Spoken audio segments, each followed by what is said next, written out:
Hello good evening guys. मेरा नाम अमित है और आप देखना शुरू कर चुके हैं नो योर नेचर, आप सभी का अपना यूट्यूब चैनल। तो चलिए बात करते हैं मूंग उत्पादन की उन्नत तकनीक के बारे में दोस्तों, यानी कि मूंग की खेती के बारे में। जी हाँ दोस्तों, आज हम लोग बात करेंगे मूंग के खेती के बारे में। ठीक है, खरीफ और रबी के मौसम में मूंग की खेती कैसे करें, किस प्रकार से क्या क्या सावधानियां रखनी चाहिए, पूरी की पूरी साइंटिफिक स्टडी हम लोग पढ़ेंगे दोस्तों। चलिए शुरू करते हैं मूंग की उन्नतशील तकनीक, खेती की तकनीक के बारे में। मूंग जो है कि ग्रीष्म एवं खरीफ दोनों मौसम में कम समय में पकने वाली एक मुख्य दलहनी फसल है। इसके दाने का प्रयोग मुख्य रूप से दाल के लिए किया जाता है, जिसमें 24 से 26% प्रोटीन, 50 से 60% कार्बोहाइड्रेट एवं 1.3% फैट होता है। दलहनी फसल होने के कारण इसकी जड़ों में गांठें पाई जाती हैं जो वायुमंडलीय नाइट्रोजन का मृदा में स्थिरीकरण करती है। 38 से लेकर के 40 किलो नाइट्रोजन प्रति हेक्टेयर एवं फसल की खेत से कटाई के उपरांत जड़ एवं पत्तियों के रूप में प्रति हेक्टेयर 1.5 टन जैविक पदार्थ भूमि में छोड़ा जाता है। दोस्तों मूंग जो है कि 1.5 टन जैविक पदार्थ जो है कि मूंग में छोड़ता है और साथ ही साथ 38 से 40 किलोग्राम नाइट्रोजन प्रति हेक्टेयर जो है कि फिक्स करता है एटमॉस्फेयर से। ठीक है दोस्तों, उसके अलावा मृदा की उर्वर शक्ति बढ़ता है मूंग की खेती करने से। साथ ही साथ अगर हम जलवायु की बात करें तो मूंग की खेती के लिए नम एवं गर्म जलवायु की आवश्यकता होती है। इसकी खेती वर्षा ऋतु में की जा सकती है। इसकी वृद्धि एवं विकास के लिए 25 से 32 डिग्री सेल्सियस तापमान अनुकूल पाया गया है। मूंग के लिए 75 से 90 सेंटीमीटर वार्षिक वर्षा वाले क्षेत्र उपयुक्त पाए गए हैं। पकने के समय साफ मौसम तथा 60% आर्द्रता होनी चाहिए। पकाव के समय अधिक वर्षा हानिप्रद साबित होती है। आगे बात करेंगे दोस्तों भूमि की। तो मूंग की खेती हेतु दोमट से लेकर के बलुई दोमट भूमियां जिनका पीएच 7 से लेकर के 7.5 हो, इसके लिए उत्तम मानी जाती है। खेत में जल निकास का प्रबंध अच्छे तरीके से होने चाहिए दोस्तों। भूमि की तैयारी की अगर बात करें तो खरीफ की फसल हेतु एक गहरी जुताई मिट्टी पलटने वाले हल से करना चाहिए एवं वर्षा आरंभ होते ही 2 से 3 बार देसी हल या कल्टीवेटर से जुताई करके खरपतवार रहित करने के उपरांत खेत में पाटा चलाकर समतल कर दें। दीमक से बचाव करने के लिए दोस्तों क्लोरपाइरिफास 1.5% चूर्ण 20 से 25 किलोग्राम प्रति हेक्टेयर के मान से खेत की तैयारी के समय मिट्टी में मिलाना चाहिए। ग्रीष्मकालीन मूंग की खेती के लिए रबी फसलों के कटने के तुरंत बाद खेत की तुरंत जुताई कर 4 से 5 दिन तक छोड़कर पलेवा करना चाहिए। पलेवा के बाद 2 से 3 जुताइयां देसी हल या कल्टीवेटर से करके पाटा लगा करके खेत को समतल एवं भुरभुरा बना देना चाहिए दोस्तों। उसमें नमी संरक्षित हो जाती है एवं बीजों का अंकुरण अच्छा मिलता है। ठीक है मित्रों, तो ये रही भूमि की तैयारी। आगे बढ़ेंगे बुआई का समय दोस्तों। तो खरीफ मूंग की बुआई का उपयुक्त समय जून का अंतिम सप्ताह से लेकर के जुलाई का प्रथम सप्ताह होता है दोस्तों। एवं ग्रीष्मकालीन फसल को 15 मार्च तक बुआई कर देना चाहिए।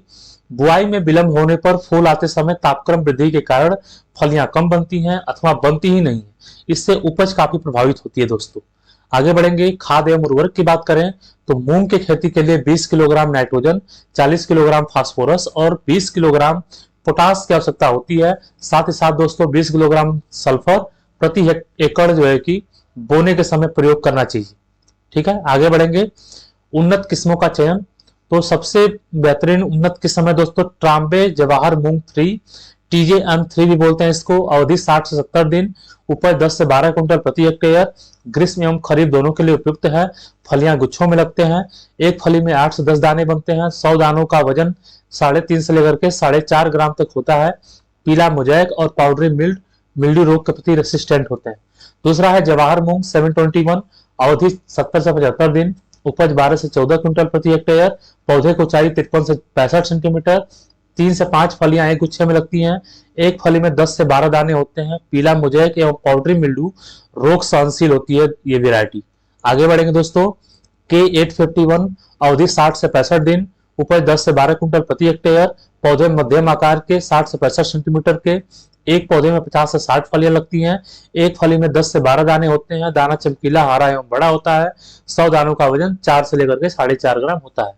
आखिरी वैरायटी है दोस्तों पूसा विशाल, अवधि 60 से 65 दिन, उपज 12 से 14 कुंटल प्रति हेक्टेयर, ग्रीष्म एवं खरीफ दोनों के लिए उपयुक्त होता है। पौधे मध्यम आकार के 55 से 70 सेंटीमीटर, फली का साइज 9.5 से 10.5 सेंटीमीटर, दाना मध्यम चमकीला हरा, पीला मोजाइक रोग सहनशील वैरायटी है पूसा विशाल। आगे बढ़ेंगे दोस्तों, बीज दर एवं बीज उपचार की बात करेंगे तो खरीफ में कतार विधि से बुआई हेतु मूंग 20 किलोग्राम प्रति हेक्टेयर पर्याप्त होता है, लेकिन बसंत अथवा ग्रीष्मकालीन बुआई हेतु 25 से 30 किलोग्राम प्रति हेक्टेयर बीज की आवश्यकता पड़ती है। बुआई से पूर्व बीज को कार्बनडाजिम प्लस कैप्टान 1:2 रेशियो से 3 ग्राम दवा प्रति किलोग्राम बीज की दर से उपचारित किया जाता है। तत्पश्चात इस उपचारित बीज को विशेष राइजोबियम कल्चर की 5 ग्राम मात्रा प्रति किलो बीज की दर से परिशोधित करके बुआई करनी चाहिए। ठीक है, बुआई का तरीका की अगर बात करें तो वर्षा के मौसम में इन फसलों से अच्छा उत्पादन प्राप्त करने हेतु हल के पीछे पंक्तियों अथवा कतारों में बुआई करना उपयुक्त रहता है।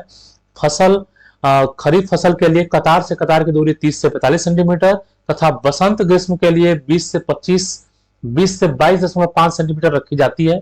पौधे से पौधे की दूरी 10 से 15 सेंटीमीटर रखते हुए 4 सेंटीमीटर की गहराई पर बुआई करनी चाहिए। जी हाँ दोस्तों, अब बात करेंगे हम लोग सिंचाई एवं जल निकास की।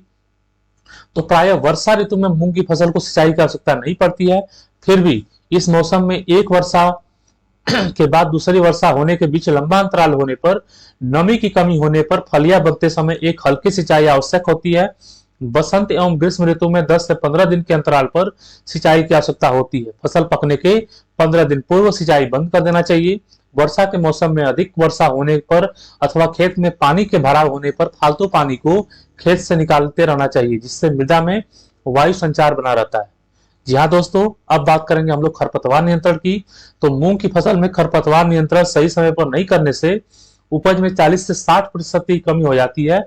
खरीफ मौसम में फसलों में सकरी पत्ती वाले खरपतवार जैसे सवा, दूब घास, चौड़ी पत्ती वाले पत्थर चटा, कनकौआ, माकुआ, सफेद मुर्ग, हजार दाना, लहसुआ, मोथा आदि वर्ग के खरपतवार बहुतायत से मिलते हैं।